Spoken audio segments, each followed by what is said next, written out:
السلام علیکم ورحمۃ اللہ وبرکاتہ۔ واٹس گروپ نمبر 1 میں ابراہیم رحمانی صاحب نے سوال کیا ہے۔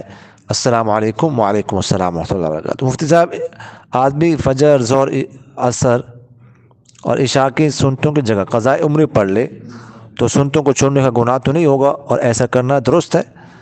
یعنی مطلب ہے کہ جو نمازیں رہ گئی ہے تو وہ پڑھتا ہے سنتوں کی جگہ پر۔ دیکھیں، سنتوں کی اپنی جگہ ہے اور جو نماز قضا ہوئی ان کی اپنی جگہ ہے۔ البتہ جو نماز قضا ہوئی ہے ان کی قضا ضروری ہے، تو کوشش تو یہی کرنی چاہیے کہ سنتے بھی پڑھی جائے اور ان کی قضا بھی ہو، لیکن ان کی قضا ضروری ہے جو فرض نمازیں ہے۔ ہاں، کبھی کبھار اگر ان کے پاس ٹائم نہ ہو تو سنتوں کی جگہ پہ وہ پڑھ لے، تو ایسے قضا نمازیں پڑھے تو ایسے بھی کر سکتا ہے، لیکن مستقل ایسا نہیں کرنا چاہیے۔ کوشش کرنی چاہیے کہ جو ہے جو قضا نمازیں ان کی قضا تو ویسے ضروری ہے، اور ساتھ ساتھ سنتے پڑھنے کی بھی کوشش کرنی چاہیے۔ جزاکم اللہ خیر۔